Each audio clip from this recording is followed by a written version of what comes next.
Good evening, everyone. It's September 27th, and it is 6:30 p.m., and we are going to start our meeting. But before we start, I just wanted to recognize our former chairman, Walter Bayless, who served for many years in the city, and this is our first meeting since he officially resigned, and I'd just like to thank him for his service. And with that, was the meeting posted? Yes. Okay. Commission opened a hearing on an application by the 99 Restaurants of Boston, LLC. John R. Grady is vice president.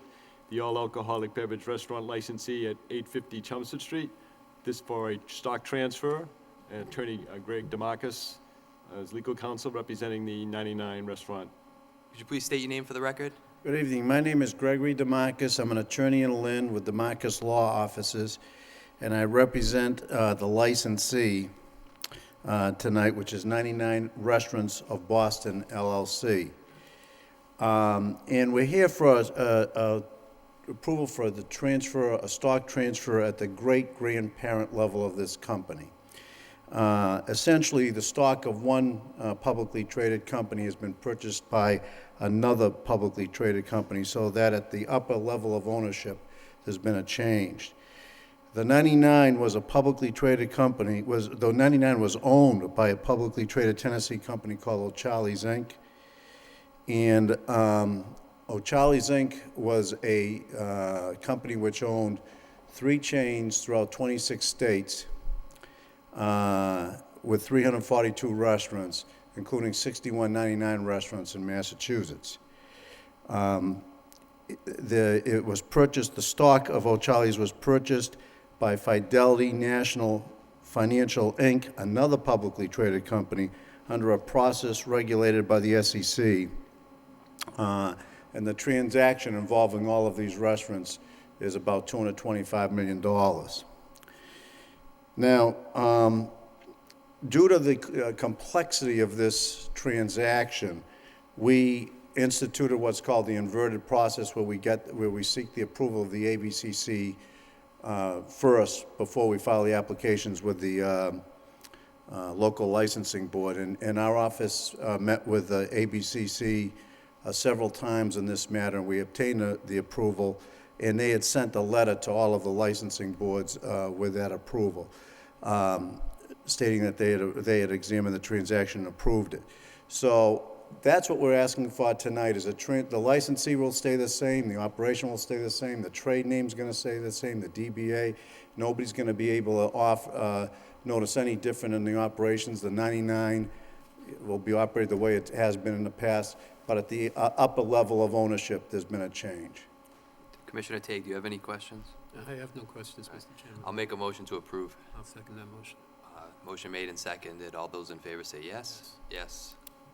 So moved. Thank you very much.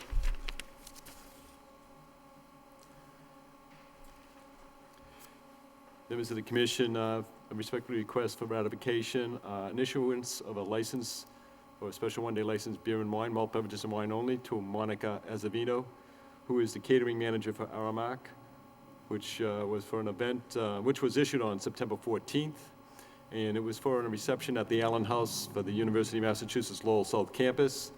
And this event had taken place on Tuesday, September 18th, and it was from the hours 4:30 p.m. to 6:30 p.m. And due to the fact that the License Commission had not, when this application was filed with the License Commission office, the last meeting of the License Commission having been August 23rd, and it wasn't scheduled to meet again until this evening, I respectfully ask that the issuance of this license be accepted for ratification. I'll make a motion to approve the ratification. Second the motion. All those in favor say aye. Yes. Aye. So moved. Now going on with regular business for this evening, special one-day license applications for malt beverages and wine only, filed by Monica Azevedo, the catering manager of Aramark, for a welcome new faculty event at the Allen House, University of Massachusetts, Lowell South Campus, for Tuesday, October 2nd, from 3:30 p.m. to 5:30 p.m.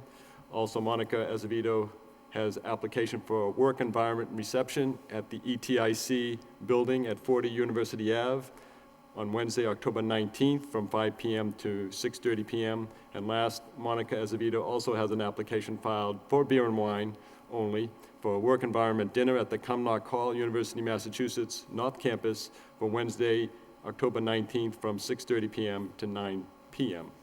Could you introduce yourself for the record? Monica Azevedo, catering manager for UMass Lowell at the Songa Center. Okay. We had no issues on the 14th? No. No, all right, good deal. Where is the ETIC building? It's if you go over the University Bridge right on North Campus, it's the brand new one that's opening up. So people are going and having a symposium at the Cumnock Hall first. They're taking a walk over to check out the new building, the new site, so they want to have a small bar in case anybody wants to get anything. And they're going to walk back over to Cumnock after. So I figured 2 licenses were needed for 2 separate locations. Right, exactly. And no, what's the target audience for this age? Oh, It's not students, correct? no students, no, they're about 40 and up. Okay, I have no further questions. Ms. Azevedo, what is a work environment reception?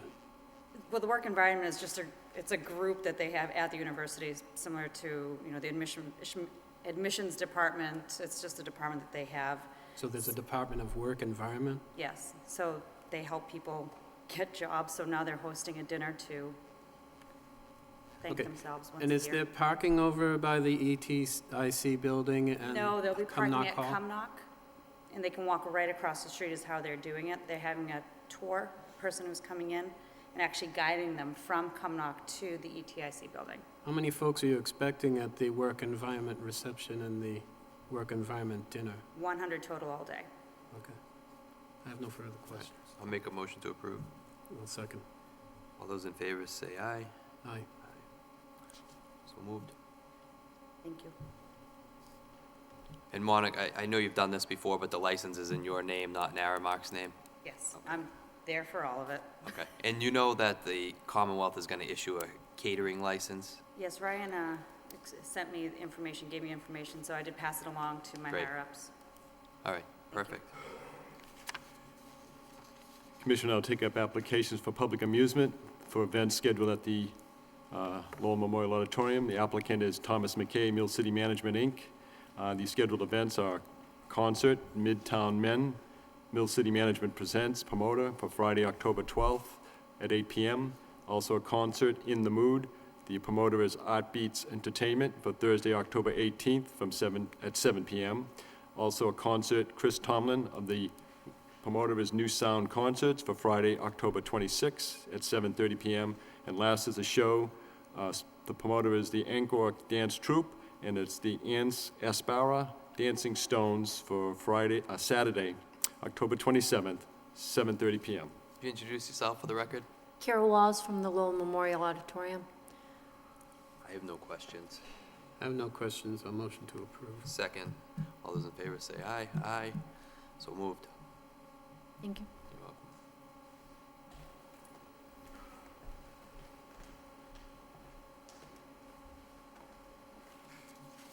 Commission will now take up an application for a special events permit for amplified outdoor public entertainment, an application. Its sponsor is the East Pawtucketville Neighborhood Group. Natalia Poto is the representative, and this is for a permit to have a sound system for disc jockey for Saturday, September 29th, from 10 a.m. to 4 p.m. The event is known as a Green Day, and it's to be held at the Gershom parking lot, also at Bourgeois Park and Fells Playground. Introduce yourself for the record. Natalia Poto, East Pawtucketville Neighborhood Group. Great. So what exactly is going to go on at the Green Day? It's going to be different activities, but with regards to DJ, he's going to perform there. There will be a couple students also, kind of voice and all that. So they're going to, but it's going to be different, just community event. Green Day, different green people coming, and a lot of activities for kids. We're also going to have, I can give you a flyer, Oh, but perfect. it's going to be, just community event with a lot of different activities. Okay. An outdoor amplified license is just a common sense license. You have the time is from 10 a.m. to 4 p.m., so you shouldn't be too disruptive, but just keep we don't want to hear it. If you're in East Pawtucketville, we don't want to hear it, and No. The Highlands. The only, the only organization that you hear from that is from us, so. Great. Around us are only students mainly, and they are all invited, so, Okay, great. Do you have any questions? I don't have any questions. All right, thank I'll you. take a motion to approve. So moved.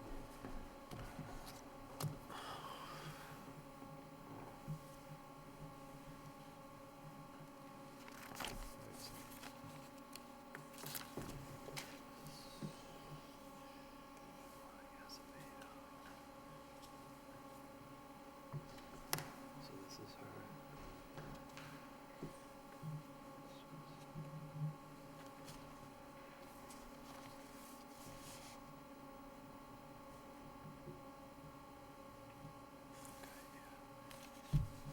Okay, Commission will now take the matter of an application for secondhand articles license. This is by Calvin A. Taylor for a thrift store at 341 Westford Street. Mr. Taylor, would you come up to the microphone, please? Would you please introduce yourself for the record? Yes, my name is Calvin Taylor. And, Mr. Taylor, what are you looking to do? Sell new and used articles, secondhand. I have the store set up right now to go. Are you operating? Not yet, sir. Not yet. Waiting for the license. Have you met with the Lowell Police Department? Yes, I have, sir. Okay. And who did you meet with? I believe I talked to Captain Taylor. Captain Taylor? Okay. And have you gone over the rules and regulations of dealing with secondhand articles? Yes, I have, sir. And you know that you have to, inventory everything you have? Yes, sir. Right. And where do you reside? 341 Westford Street, across from the TD Bank North. Okay. That's where you reside, too? Well, also? no, that's where the... Yeah, where do you reside? I don't understand the question. Where do you live? Oh, I'm sorry. I live at 32 Wedgmere Drive, Lowell, Massachusetts. All right. And have you ever been in this business before? No, sir, it's my first time. Okay. Do you have anyone employed for you? No, sir, just myself, sir. So, okay. All right. Do you have any questions? I don't have any questions. Okay. I just want you to be very careful because you got to be careful who you're dealing with, who's Yes, sir. coming in, the type of articles that you're dealing with. And I know Captain Webb and the rest of the Lowell Police Department keep a good eye on all these stores. So if you run a tight ship, I'm sure you'll be very successful. But if you have any issues whatsoever, please call the Lowell Police Department and they will be happy to assist you. I appreciate it, sir. I'll make a motion to approve. Thank you, sir. 1 second. All those in Good favor night. say aye. Aye. So moved.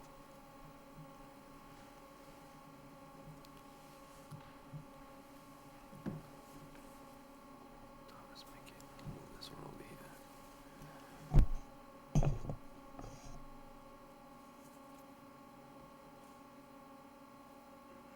This is the same. These are the ones I get nervous about. These people too. Taxpayer ID. Oh, this is Martin Jewelers, that's right. And they're paying $2,000 a month in rent. Okay. Commission now take up an application for an old gold silver platinum license. This is filed by Ordum File and Narum File, doing business as PVM Cash for Gold. It's a retail store at 5 Middlesex Street. Hi, my name is Adam Paul, representing PVM Cash for Gold on 5 Middlesex Street. Okay. And your name? My name is Narim Par. Okay. All right, so what are you guys planning on doing? Just basically buying old scraps items such as platinum, silver, and gold. Whatever people don't want to get their hands on, just want to get rid of it. Like, we just help them get them off their hands and just quick cash, basically. Okay. And this is the old Martin Jewelers building? Yes, I believe. Okay. And are you currently operating? Not right now. We've been closed for 2 weeks. You've been closed for 2 weeks? Yeah, 2 weeks. Okay. Have you ever been involved in a business like this? Yes, we have one in North Chelmsford, and we do have a reference from the Chelmsford Police Department if that helps back up things. Okay. So you have You've dealt with these articles in Chelmsford? Yes, Okay. And you understand the laws of the Commonwealth? yes, we do. Okay. And have you met with the Lowell Police Department? Yes, we have. We contacted them with who handles the files and so forth, who we can send the files to. Okay. Yeah. Okay. Just, you've been in Chelmsford for a period? 4 years. Yeah. Have there been any incidents or complaints? during, There's been plenty, but we've got them situated with, the Chelmsford Police Department's been really helpful, and we've been able to handle every situation that we get. I mean, You've been cooperative with the police, or? yeah, Okay. We have a reference from them. if you would like. You can submit that to the, Okay, thank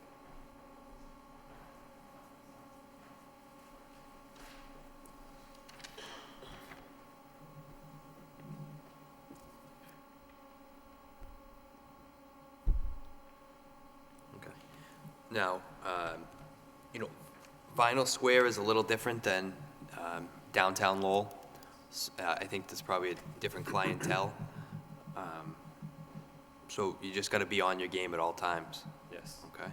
And like I said to the gentleman before, if you have any issues, you call the Lowell Police Department, and they will be there to help you out. Yes. All right. Thank you, sir. Do you want to accept that for the file? or- Yeah, we'll place this in the file. I don't have any further questions. I'll take a motion. A motion to approve. I second it. All in favor, say aye. Aye. So moved. Good luck, guys. Thank you. Thank you. Thank you very much. Bye.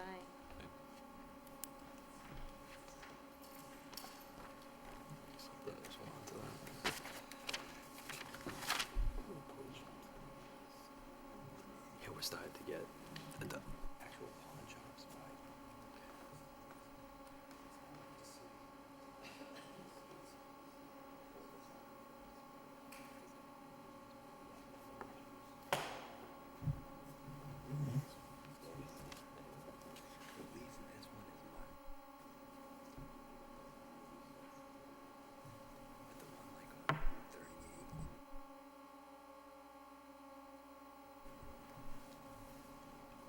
Okay, the commission will now take up first of two matters pertaining to a corporation known as 2002 Enterprises, Inc. Number 8, first, the application to amend the license for secondhand articles issued to 2002 Enterprises, Inc., doing business as Video Thunder. Abdul Shams is the president, for premises at 494 Bridge Street. The licensee requests that the license issued be amended so that the condition noting VCR, DVD, PlayStation accessories only would be deleted from the license, thereby allowing the licensee for secondhand articles to handle all nature of types of secondhand articles. You introduce yourself for the record. My name is Abdul Shams. Okay. And who's with you? He's my son, Okay. And what's his name? Arya. And how long have you guys been in business on Bridge Street? Over 20 years. 20 years. Okay. And what type of business is it right now? Right now, it's a video business, but we are trying to change the nature of the business. Okay. And why are you changing the nature of the business? I have two flyers.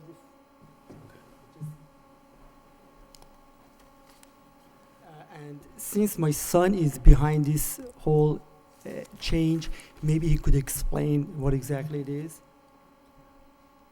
I'm Arya Shams. I'm the son of Abdul, and basically, the idea behind the change is to be a little more progressive, to help a little bit, the country basically, needing more jobs. The economy is pretty rough, and we have a lot of people that could use, any kind of startup job opportunity or benefit that is available to them. And we feel like coupling that with a green movement, this idea of reusing articles, especially electronics, things that are, cell phones that are perfectly working and capable to be used, to create a market for that, because that is ultimately what we're trying to do, is create a better economy and a better environment. So, But the request is to remove the condition from the license to have all secondhand articles.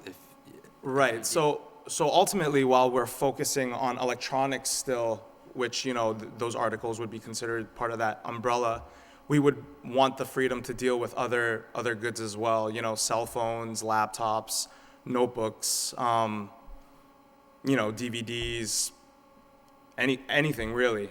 And the premise behind this is the idea that if we can promote reducing and reusing and even donating for recycling, which we have programs in place where we want to implement, it would ultimately benefit everybody, not just us, you know, and part of it is opening up those books and allowing people to see that all the money that we're making, the profits, are going directly into the expansion of the idea.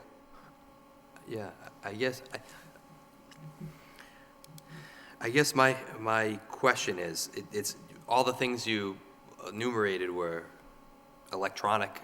I mean, what about furniture and clothes? And, I mean, that's what this license is for. Is that what you're looking to do? I mean, because what you just said was mostly electronics, and I'm just trying to get confused. And then, I know we haven't got there yet, but on the next item on the agenda is for old gold and silver, so I don't see how this all coincides. I mean, maybe I'm just missing it, but I don't see how it all coincides. Well, the beginning picture is we would just like to expand our inventory. I mean, right now we are, you know, we have a couple things that we can deal with. We have another, if Maybe Ed I wants can to. help you, because we do have a store in Nashua. Actually, we're doing what we're trying to do in Lowell, and we do buy and sell gold also, and that helps the business. And helping the business, actually, we can see the expansion in Horizon. So you're running a business like this in Nashua right now? Exactly. Okay, and I'm not familiar with the laws of the state of New Hampshire, but do you have to inventory the items that come in? We have to report them every day to the police, and actually we're doing it right now in Lowell. We have a very good relationship with the police, and every day we report them for every transaction. And Captain Webb, have we had any issues with them, with their limitations on their license? No, we haven't had any problems, and I spoke to Detective Kelly about this matter today, and she told me that the people from Video Thunder have been very cooperative with her, and she has not had any problems. Okay. I don't have any further questions. 494 Bridge Street, could you describe where that is? Is that by West 6th Street? It's next to Tedeschi, store 24. Store 24, okay, all right. I don't have any further questions. Yeah, I'll make a motion to approve. I'll second that. All those in Thank you. favor say aye. Aye. Good luck, so moved. Thank you. Good luck. Commission will now take up the application for Old Gold Silver Platinum License, 2002 Enterprises, Inc., the applicant. Doing business as Video Thunder, Abdul Shams is the president. Also for premises at 494 Bridge Street. If you could introduce yourself again for the record. Abdul Shams. Okay. And your name? Aria Shams. The Old Gold and Silver, again, you're just expanding your business base? We are adding this to our operation. All right. And do you do Old Gold and Silver in Nashua? Yes, we do. All right. I mean, you know, I noticed we have all these, you know, we're getting a lot of these secondhand licenses and Old Gold licenses, and you know, we don't want the city turning into, you know, but we don't want empty storefronts either. And you guys have been in business there for a long, you say 20 years? Yes, over 20 years. 20 years. So, you know, the police say that you have been very cooperative, and, you know, I'd be in favor of it. I agree, and I have a motion to approve. All right, seconded. All those in favor say aye. Aye. So moved. Good luck. Thank you.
Now, continuing on with our meeting, for the agenda, number 10 item, secondhand motor vehicles, used car dealer, Class 2, license application. The applicant is KMH Automotive Corp. Keith Harley is the president. He's doing business as KMH Motors Corp., and this is for premises at 45 Meadowcroft Street, unit number 3, and to include a fenced area adjacent to unit number 4 and area in front. Unit number 3 is 1,200 square feet per the lease. Introduce yourself for the record. I'm Keith Harley. All right, Keith. In reviewing your package, the first thing I noticed was in the lease that you have, Section 7, permitted use. The premises shall be used for automotive repair. That's it. And then it says, no other use of the premises is permitted. You're asking for a used car dealer license. If you're not going to sell cars or not allowed to sell cars at this premises, why are you getting this license? I wasn't aware of that piece on number 7. That was an oversight on my part. I talked with well, I guess in this case, he's not the owner, but he's the trustee for the property. He's aware that I'm applying for the dealer license. And one thing I wanted to point out too, there was a typographical error on the first page saying that the fenced area is adjacent to Unit 4, but it's actually Unit 1, and I got a corrected and initialed copy of that. But they are aware that I'm applying for the license. Okay. And Then the issue of the outside square storage, foot, yeah. outside storage. what, there's a regulation in the city that you have to have a certain square footage for 2,700. 2,700 square feet for outside storage of vehicles. It doesn't indicate in this lease or that you have that. I don't think there is any specification for the amount of square footage outside. It's just explained in the area in front of the repair garage and the fenced area next to Unit 1. And there's also the parking space in front of the fenced area as well. It was a little hard for me to calculate because part of it's a triangle, but I know it should be very close to the 2,700 square foot number. And I think in the stipulations for the license, it says enough for 8 cars, and I park 8 cars there or more on a regular basis, so I know there should definitely be enough space for at least 8 cars. How are you parking 8 cars there on a regular basis?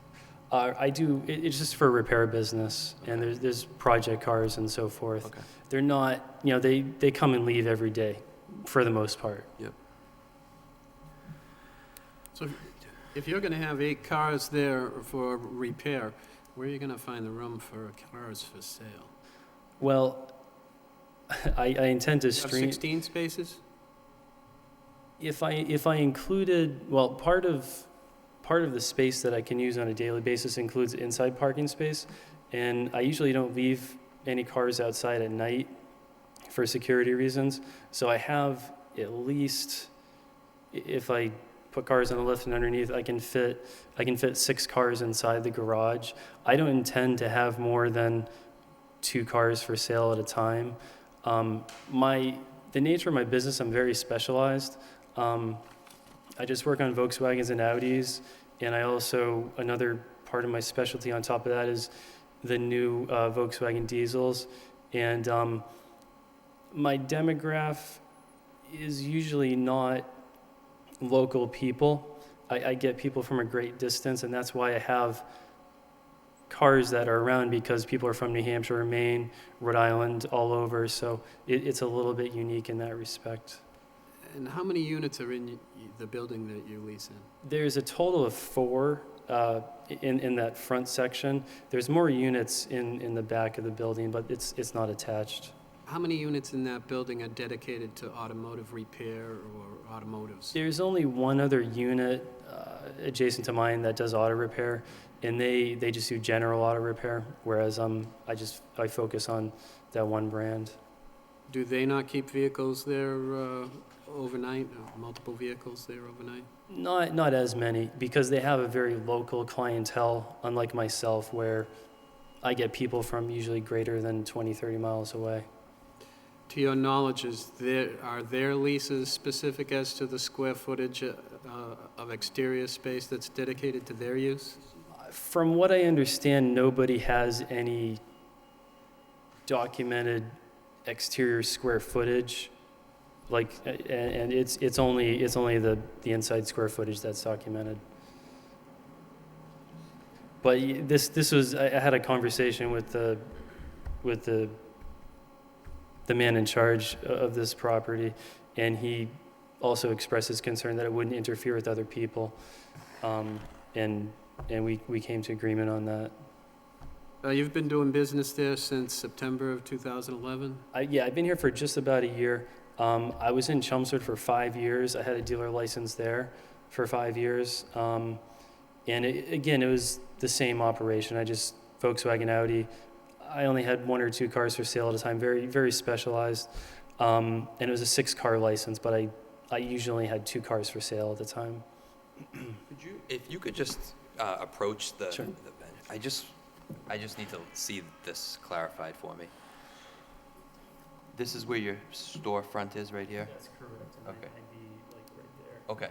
Now, where would the cars for sale be kept? That's what I'm trying to...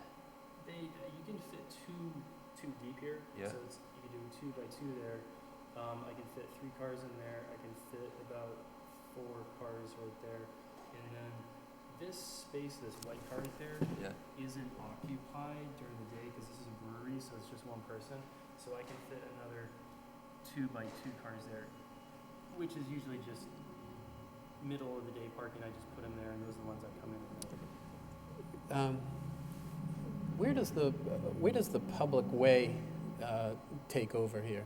Is it It's at the actually- rear of these cars? It's actually more like along the edge of this. I think there's a truck right there, because I can fit 2 cars, and granted they're Volkswagen, so not big cars. I can fit 2 end to end without being on the street, as far as I can tell by the pavement. So would you say that this truck that's shown in this picture is parked on the property on the premises and not on the street at all? You can step back. Thank you. I guess I understand what you're trying to do, but my concern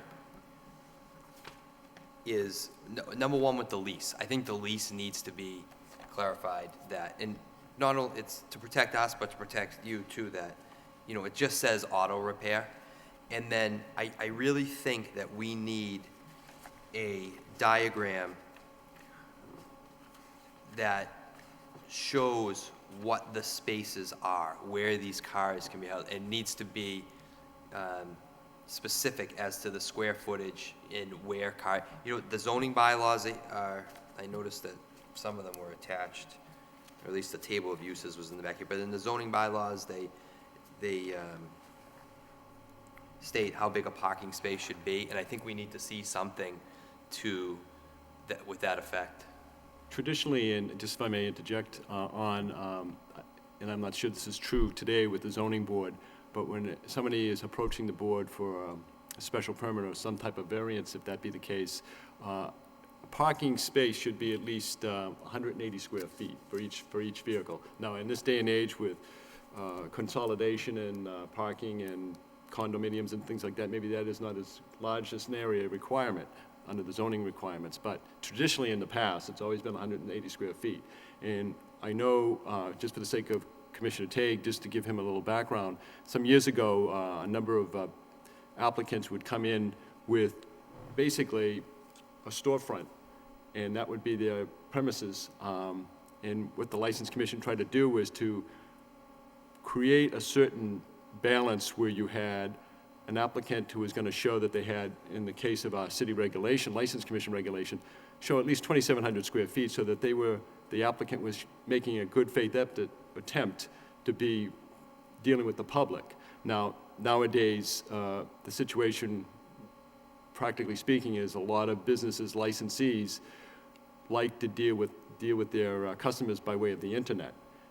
And they will use the Class 2 license by going to a car auction, putting a bid on a vehicle, and maybe storing it in another remote location, and making offers to prospective clients, customers on the internet to say, I have a vehicle available, this is what I'm looking for, and someone might, you or I might say, well, that's exactly what I want, I'd like to see that car. And then they might come to the particular business location, and there's the car for them to look at on a particular day and time. The City of Lowell presently has about 80 secondhand motor vehicle licensees in the city, not including used car dealers, used car agents, which is those businesses like Chevrolet that have a contract with a manufacturer. They also deal with secondhand motor vehicles and trade-ins. And then we have about half a dozen, actually 5, used car junk that deal with parts of the vehicles, but also they have the means to store and sell secondhand motor vehicles under the used car junk license.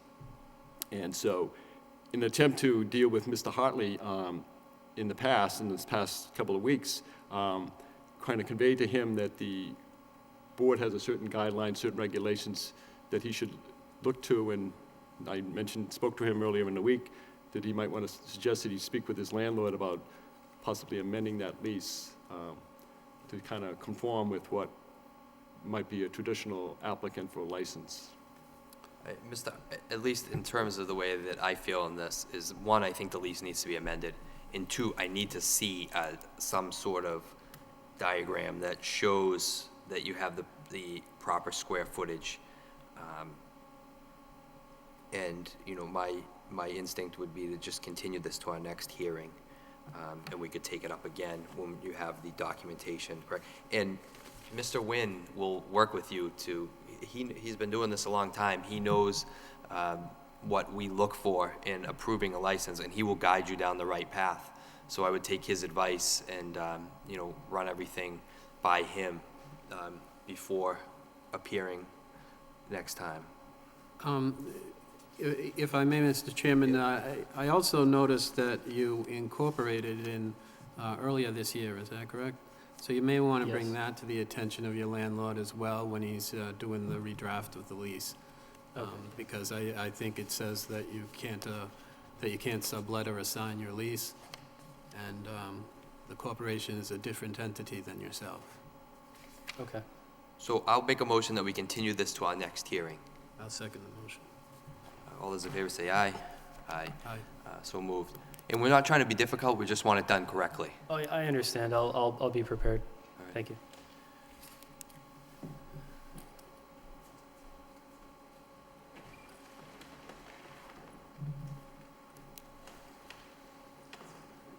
And on side 2 of our agenda, License Commission agenda, number 11 item is Lowell Police Department. Superintendent of Police, Kenneth LaValle, had filed a downtown disorder report from the span of January 1st, 2012 to September 4th, 2012, highlighting specific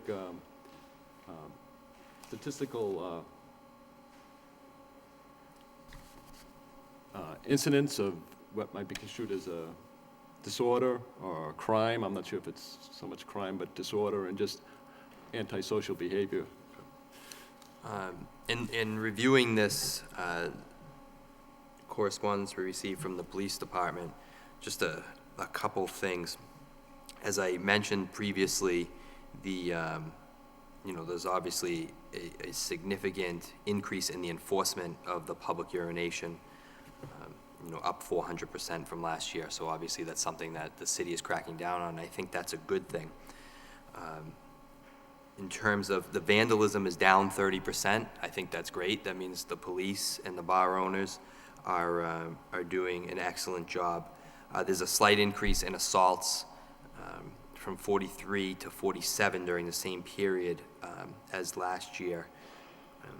So obviously, that's something that the bars and the police need to work on. And also, the disorderlies have, disorderly and disturbing the peace has gone up. But I'm encouraged by the vandalism going down, because I know that that's a major issue.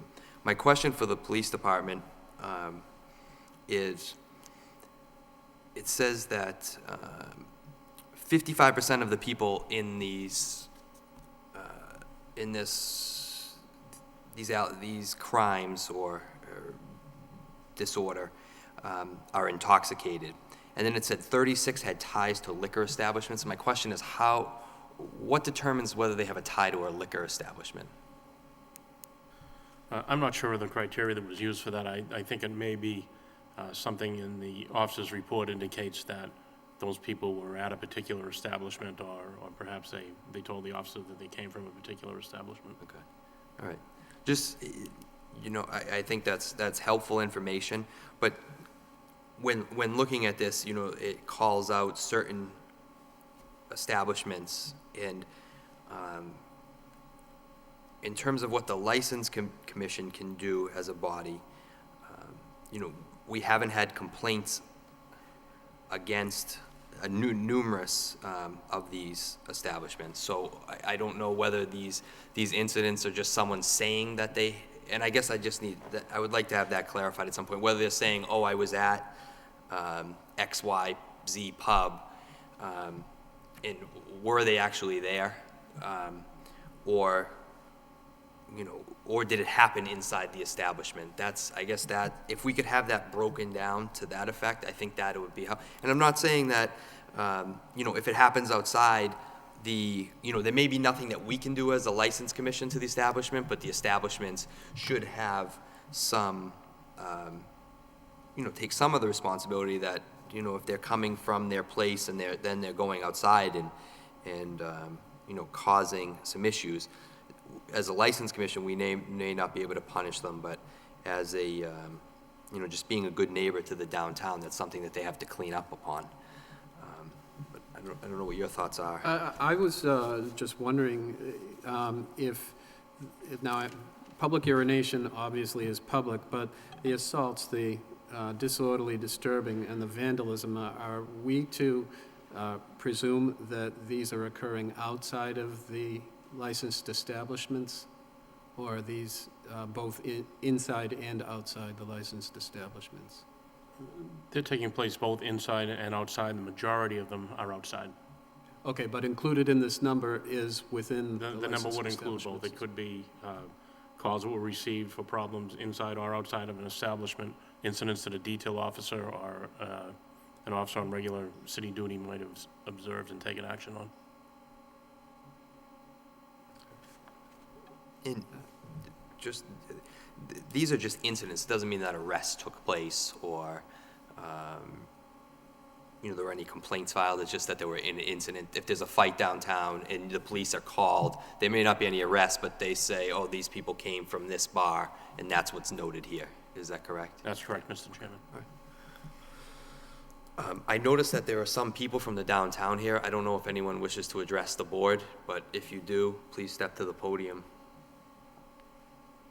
And if you don't, then unless the police has anything to add to this report, we can move on to the next item on the agenda. I just have to say, I'm looking at these dates, and I'm thinking about the mild winter we just went through in 2011, 2012, and the increase in these incidents occurs with the warmer weather, and maybe people will stay home when it gets colder. So, and do all of their ill deeds in their own homes. Thank you. Well, let's hope for colder weather then. All right, next on the agenda. The next item on the agenda, members of the commission, is the superintendent of police has filed letters alleging that 10 licensees in the city of Lowell, 6 of which are retail businesses, package stores, 4 are on-premise licensees, each of which have failed a a compliance check under the control of the Lowell Police Department. And simply put, a young man or young lady is recruited to, with certain explicit instructions given by the Lowell Police on how to conduct themselves going into on a licensed premises. And all of the licensing need do, or the bartender or the retail clerk, is to ask one question. Like to see your ID, please. And apparently, allegedly, a number of these businesses who have clerks or bartenders did not ask that one question. And so superintendent has notified the License Commission and requested the board conduct hearings on these complaints. Now, Captain Webb, that's a significant increase than our usual compliance checks, correct? The amount of alleged violations? Yes, we're currently in a period where more compliance checks were being done than in a month-long period of time than usually are, coinciding with the start of the academic school year. Okay. All right, well, we're gonna have, I mean, there's 1, 2, 3, 4, 5, 6, 7, 8, 9, 10. So we're gonna have to have them all in for hearings. So that's 10 separate hearings. I don't think we can do 10 on one night. I don't think we can, 5 on a night is a lot. So maybe if we spread it out over 3 meetings. And also, I know with just the 2 of us here right now, there's the potential for some conflicts that I can already see with a couple of these. So maybe we can push those off to the later meetings and, I know I'd like to, with the first, I don't know when our next scheduled meeting is. I know that's one thing that we're going to address. So maybe we could do that now before we schedule these, or do you want to reserve that to the end? No, by all means. Okay. I don't know if you gentlemen had a chance, members of the commission had a chance to look at the schedule of the months, October, November, and December, which I had emailed to kind of give a sense of what we could be thinking of as terms of what the members of the board would like to think of as having meeting dates. I know the way, when I looked at it, I was thinking that the one Thursday that I can't be here is December 6th. So in the zoning board, I know is here on the 11th, correct? So You're talking December 6th or October? December 6th. Okay. It was just, but in terms of our. Can we just look to the month of October for the moment? Yes. And just for the sake of the public, we're been advised or asked by the city manager, the License Commission has been asked that meetings be held in the evening, of course, 6:30 p.m., and the preferred date or day of the week would be a Thursday, given the fact that the city council holds meetings Tuesday evening. Every other week, I believe, the school committee holds meetings Wednesday evening. The planning board and the zoning board alternate on Mondays, and then the Conservation Commission meets on Wednesdays. However, in the month of October, we have a legal holiday that falls on Monday, the 8th, and that would be a meeting time for the zoning board, but because of the legal holiday, they've opted to schedule their meeting for Thursday, October the 11th. So for the moment, dates that would be open to the License Commission for a public meeting would be Thursday, October 4th, October the 18th, and the 25th. But October 4th, we're not going to give proper notice. In terms of the nature of this situation, ideally, I think, and I'm sure if the law department wants to interject, I welcome that. In terms of the minimum 7 to 10 days notice of a hearing, and what I try to do is send 2 letters to each address. One is sent by regular mail, and the first is sent by certified mail return receipt request, and the second is by regular mail. So anyways, that's... Okay. So in looking at the schedule and conferring with Commissioner Tague, and I guess all we can do is take into account our schedules at this point, and whoever is fortunate enough to join us up here, they'll have to go along to get along. The next available date would be October 18th. Right. And and then we'll look to do November 8th Okay. and November 29th, and then December 13th.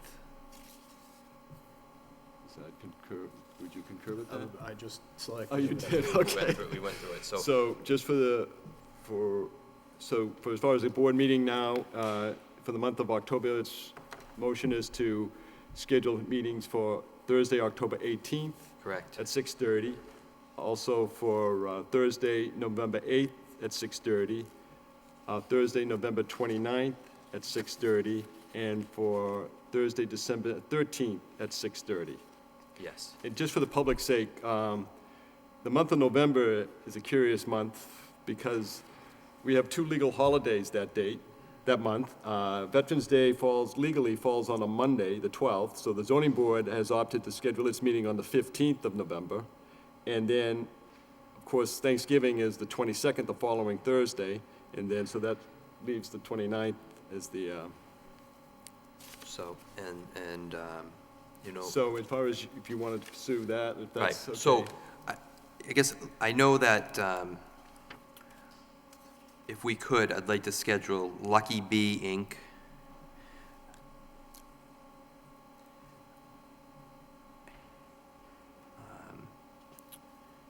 Ornelas Enterprises, Inc., and the 7-Eleven store.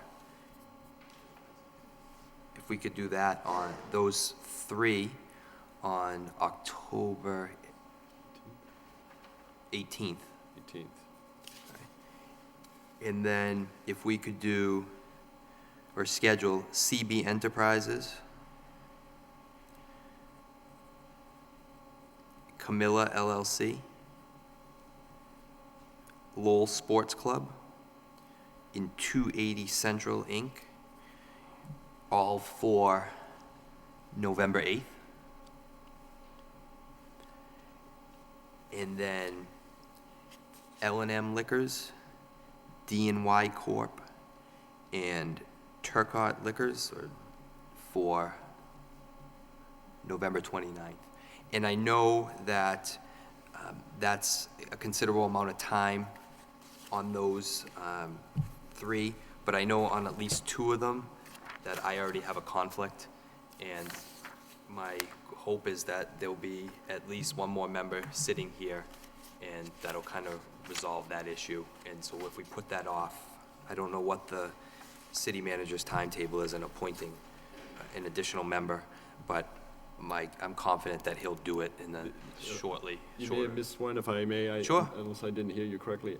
Camilla Reservations, I thought that was for 11/8. 11/8, I believe. 11/8, okay. I don't have Lowell Sports Club. And that Lowell Sports 90 Club was, I think you had it right. Okay, that's right, I'm sorry, you're right, Camilla. Okay, so let me just go back. Sure. October 18th, be hearing for Lucky Bee, Ornelas, and 7-Eleven store. Yes. For the November 8th meeting, hearing would be for CB Enterprises, Camilla, Lowell Sports, and 280 Central, Yes. Inc. And then for the 29th of November would be L&M Liquors and D&Y Corp. And Turcotte's. And that would round it out. Right. And I'm sure that there'll be other hearings that we're gonna have in between there, so that's why I don't think we can schedule 10 or 5 on one day. Right, so if, I'm sure if the Lowell Police have some other issues that they Issues, want the right. board to look at, Right. in this mix of everything, that can be Okay. put in there. And then, I guess next on the agenda, And so, if I may just bring up the subject of a license application that the License Commission had acted upon several months ago. It is an issue that needs to be looked at by the board again. Number 13 on the agenda is, we have a communication from Kendra Amaro, who is the Deputy Director of the Division of Developmental Services, the communication is dated September 17th, and it's regarding Tees Cafe, which is a business at 1556, 1558 Middlesex Street. And at the present time, the proprietor of the business, whose name is Than Tran, had been an applicant for a license for Old Gold, for billiards and pool, sorry about that. And this person was denied such a license for billiards last spring. He communicated to the License Commission office, to myself, in regards to his wish that he would just have one table, if he could just let his friends use it. But information has come to my attention, and Lowell Police have also done surveillance and on-premise inspections of the location, and it comes to find out that the 2 tables that were originally part of an application remain on the premises. They're being used by the proprietor, Dan Tran, and that it may be such that it's not just a matter of a friend using a table, it's a matter of certain interests of the Mr. Tran to keep those tables there because it has a monetary value to him, which by definition would be for profit, I would think. And so the other matter with Mrs. Amaral in which regards to her communication is that the health department had issued a food establishment permit to the business owner, but the individual, Mr. Tran, never filed a license application for a common vittler's license. So if there's any food service or any food preparation, he's doing so without the license for common vittler, and I think by state law, he would be required to have such a license. I know he's had health inspection. I know, that, as I just mentioned, the health department issued a food establishment permit, but Mr. Tran has, seems to have his own. I've spoken to Mr. Tran about the license application for common vittler, by the way. I've also in dealing with his application for the billiards license. Well, I know we had a hearing on this, and we denied the license, and I know that, I thought it was wonderful how many neighbors from, was it Joffrey Street, that appeared, and how they're lifelong residents of the, it's really kind of amazing how many people have lived on the street for that amount of time. And we denied the license, and I know many of them are here and probably wish to address the board again. But my question is for the law department. As the license commission, we denied the license. Is there anything that we can do as a board to pursue this individual if, in fact, we have information from the Lowell Police Department that he is using these billiards tables and is operating without a common vittler license? Can we, can the city of Lowell, on behalf of the License Commission, file a lawsuit in Superior Court or District Court seeking to use the legal process of the court system to, force Mr. Tran not to have pool tables in his establishment? Because right now, we denied the license. And, Mr. Tague and I can't go over there and do anything physically to him or take the tables out ourselves. That's not our role. I think the law department is going to have to guide us on what legal process there is to deal with this situation. I don't think the police department has, I know it's under surveillance, but I don't know. I think their hands are kind of strung too. So what can we do between the police department and the license commission to take care of this problem? Well, the law department can certainly take a look at it and prepare a report for the License Commission in regards to this issue. Having a cursory look at this, I believe that a suit can be filed to prevent this. Also, the fact that they are presumably operating these billiard tables in a commercial aspect, and doing so without a license means that they are in violation of state law. The fact that they are running an unauthorized and unlicensed pool establishment. In that regard, because they have no license and they are in violation of the law, the police can certainly come in and suspend that unlicensed use of pool tables either through civil forfeiture or seizing. But the law department can certainly take a look at the legal options available to the License Commission, the police department, and report back to the commission. And I know the law department has a lot on its plate, but I think, as seen by the number of people that are here tonight and the letters from Ms. Amaral, and I know they've had community meetings and such, I think that this is something that needs to be addressed immediately. And if the License Commission, or if the City of Lowell can file something on behalf of the License Commission in, district or superior, the court of appropriate jurisdiction, to put it that way, I would make that motion that I would like to authorize the City of Lowell to file a lawsuit at its earliest convenience against Mr. Tran for violating the rules and regulations of the License Commission. And that would be my motion. I'll second that. Before I second that motion, Mr. Nguyen, was Mr. Tran informed that this hearing was going to occur tonight? This particular matter now that you're discussing, no, there was no, all I was bringing to the board's attention on this agenda is the communications. It's certainly subject for discussion. Mr. Tran, if I may, I guess the question is if he'd been notified of his decision to deny his license. Yes, it was issued several weeks ago. And so the fact is that I had no application for common vittler license or for the licensing board to act on, so there's no communication in that regard. But just for the billiards and pool license, there was a communication to him. And just for my recollection, when was that hearing that we denied I know he appeared more than once in front of us. He appeared twice. The hearing was held, I believe it was in the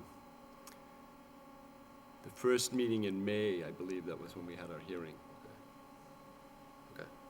All right, but it was in the beginning of the year, so he was here when we denied the license. Oh, yes. So he's well aware that the license has been denied, and I know he's well aware that there's an ongoing issue here. Yes. And I think it's all coming to a head, so that's why. And if anyone, I guess before we vote on the motion, I guess if there's anyone that would like to address us, they can come to the podium.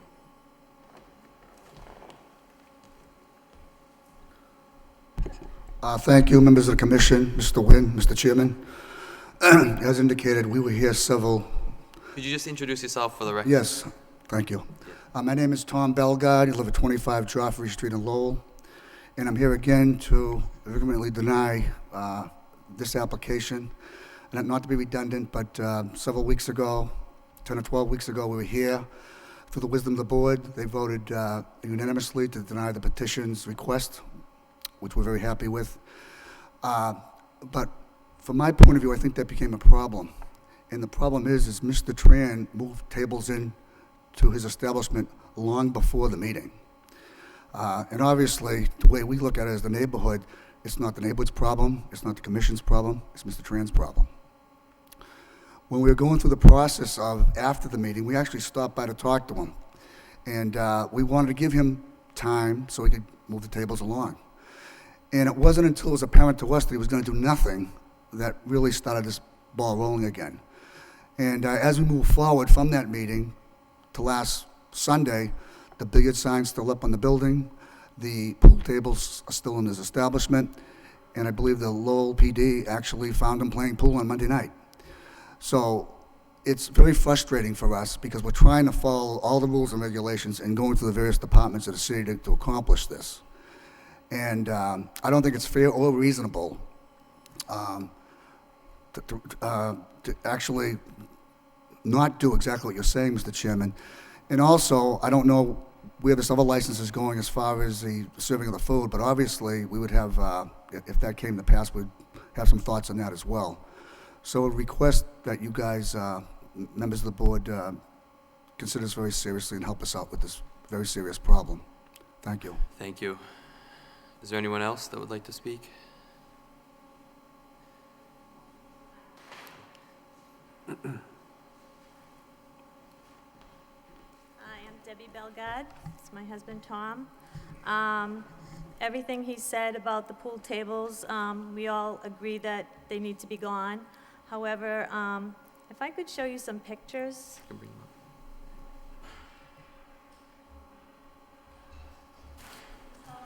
Cafe. We have men with no shirts on. The cars are parked jammed up against the side of the street. There's men that hang around. It's just a men's club. It's not a cafe. The doors, I mean, everything's all closed up. It's not a cafe. It's a men's club. Right. Can I let you look at that? Please. Mr. Nguyen, has, do you know if the health department has revoked the permit that they had issued? Or it's not that it's within your knowledge, I just thought maybe because you're in the building, you may have heard. No, I don't think there's been any cause legally, I believe, if that's my perception, and I haven't heard nothing to the contrary, that would be cause for the health department to take such action as to revoke the food establishment permit. How often a health inspection is done, more often than not, I think on any business, a health inspection may be done twice a year on a calendar year. That's just normal way things are done with. Captain Webb, could you, if you know, could you describe what the police have observed at that location? I mean, because if you look at these pictures, that's not becoming of that neighborhood. You want me to show them? We have observed the same conditions that Mrs. Belgard has noted, and numerous occasions I've had detectives from the Special Investigations Section go in and make observations in the establishment. I've been in there myself. Without going into specific detail, we have an ongoing investigation into this location going on right now. I'm not very happy with what's going on there either, and I hope that the current investigation will come to fruition very quickly, and the neighbors will be satisfied with the results. All right, that's good. Well, again, I'll renew my motion that we authorize the law department to file a lawsuit on behalf of the License Commission at its earliest convenience, seeking to, whatever means the law provides for violating any rules and regulations of the License Commission, anything that's under our jurisdiction, if they could prosecute. In statute, yeah, and any statute or CMR or regulation that the License Commission has purview over, if you could file a lawsuit on our behalf against them, that would be the motion. With all respect, Mr. Chairman and ladies and gentlemen, and thank you very much, and I'm sure that that what you've represented here tonight, that there isn't anything missing. However, Mr. Tran has not been informed about this meeting, and I was not present when Mr. Tran appeared before this board last time. That being said, I do think that we should be knowledgeable about our legal options. I would support a motion to have the law department provide us with whatever options are available in a multi-level fashion, both fine and punishment types of options. And, but I could not tonight, without Mr. Tran being present or notified about tonight's meeting, support a motion to allow the law department to take action against him. Okay. So my motion fails for lack of a second. But I guess just in terms of, that's fine, in terms of notification, it's my belief that, this is a public hearing. It was posted 48 hours in advance, at least 48 hours in advance. But I guess the only option is are you making a motion as to, if you make your motion? I would motion that the law department be directed to provide us with our legal options, whether we can take them unilaterally or through the law department, and take this matter up at our next hearing with notice to Mr. Tran that we will be discussing it. Reluctantly, obviously I wish my motion went through, but I will second the motion. All those in favor say aye. Aye.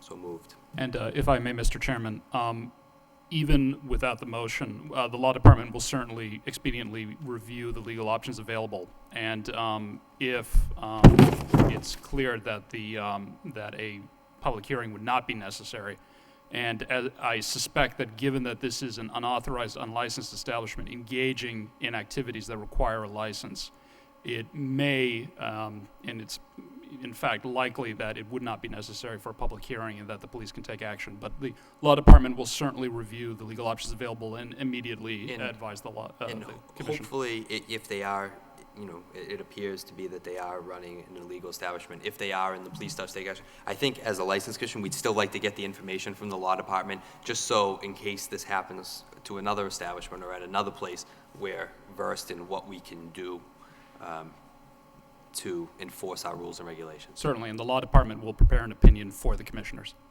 May I just ask, is this zoned for a business or club use? Do you know? It's on, I believe it was a glass repair business, correct, right? So it's right on the corner of Middlesex Street and Joffrey, so I believe it's a Business. The front of the building is I understand it's a beauty salon and a nail salon, and the property owner is Mr. Tran's uncle. And so it's apparently there are family members who are operating businesses this building. Mr. Tran occupies a one-story rear area of the premises. I think it's a TMU zone, if my recollection is correct. I think it's TMU, traditional mixed use, but. We can also double-check the zoning on that for the commissioners as well. Did you want to? Clarification, Mr. Chairman. It's my understanding, last Monday night, the LPD was on the premises and did observe, and it's actually served him cease and desist immediately. I haven't talked to Mr. Tran, but what are our expectations at this point? I mean, is he going to stay Well, in terms as a of, billiard parlor, or what do we do? in terms of the license commission, we're going to get the information. I think Captain Webb said in so many, not to put words in his mouth, that there's an ongoing investigation and that hopefully it's concluded soon. You heard my motion was to file a lawsuit as ASAP. That failed. So if we get the information and Mr. Tran's here at the next meeting, I'll renew that motion and we'll go from there. I'm sorry that, I know you're looking for more. We also understand the fact there's been a lot going on, even with your board, and over the past month or so. So it's an unusual circumstance, to say the least. And I guess we're hearing that it feels as though we're going to be okay in this as far as the end result. It's just frustrating, the fact that it's going on all through all summer, and again, he isn't here tonight probably because he wasn't notified. But I know that if it was my business and I thought I was doing the right thing, I would definitely have made a point to be here. Right. I agree with you. Mr. Bellegarde, just to put you, and I don't doubt that your sincerity about this whole matter, but I just feel it would be unfair of me not having been at the meeting before and without Mr. Tran having been notified of tonight's hearing to second the motion to refer this to the Law Department for action tonight. Okay, I mean, I guess then through your office to Mr. Wynn, I guess when the next step is to be taken, if it comes back to a public hearing, the neighbors would love to be notified so we can be prepared. It's going to be addressed at the next meeting. The Law Department's going to have that information for us at the next meeting? Yes, hopefully, if not by tomorrow, by next week. Oh, so it will be addressed at the next meeting, which is October 18th. Yeah, but hopefully we can deal with it before then. We will look into this and provide the commissioners with the response. Thank you for your consideration. Thank you. Thanks. Hi, my name is Joe Micho. I live on Joffrey Street. I'm a neighbor of Tom. And I just want to make one point that Mr. Tran is a very, very defiant man. We've approached him. You guys have denied his license. Right after he didn't get his license, it didn't matter. Now, you guys are checking in to see if he's gambling or anything like that. There's really no proof unless you've caught him. And he's going to keep saying that. These are my friends. We're coming in. I don't have any coin-operated machines. We've seen him playing cards outside. we've seen him drinking outside. I think the police have caught him a couple of times drinking. And it's really getting frustrating. Like I told Tom, I feel like the city almost let us down. They lost their license, and nothing's happened. And it's good to hear that you guys are going to try to pursue this in the way that you are. I have faith that something is going to happen, but what do I do in the meantime? You know, for the next 2 weeks or 3 weeks when he's still being defiant? Do I just keep calling the police? And what is the police's role in this? You know, I think the police are agents of the License Commission. If you have an issue, call the Lowell Police, tell them. And if you have an issue every day, call them every day. And I can tell you from sitting here for a number of years, Captain Webb stays on top of this stuff, and he will, if there is an illegality going on, and from what you have told me and what I've seen, I think there probably is. The Lowell Police will get them. I know they will. Yeah. And it may not be as swiftly as you want it to be. You know, and I know when you're looking on the outside, it always seems like, oh, it's just progressing, but when you're living with it every day, it seems, you know, I wouldn't want to live with it every day. I'm not putting down the police. The police are doing a very good job. Okay. They're doing what we ask, and when they call, they show up. Great. But it's just frustrating, and I don't know. I just don't know what to do anymore. You know, we call the police, and I don't know what the police can do about it right now. Right. They just say stop. Yeah, I mean, I'm not a Can he policeman. be arrested? I don't know. Yeah, I don't know. Yeah. And well, that's it. It's just frustration. Right. Okay. Okay. Thank you. Thank you. Anyone else? The pictures, or do you want to Yeah, return them? we can return the pictures to Mrs. Bellegarde. Yeah, we'll get them. In fact, I'd encourage Mrs. Bellegarde to bring it to the next hearing. All right. And I think that wraps up everything. Nothing else. I'll make a motion to adjourn. I'll second that motion. Those in favor, say aye. Aye. Aye, so moved.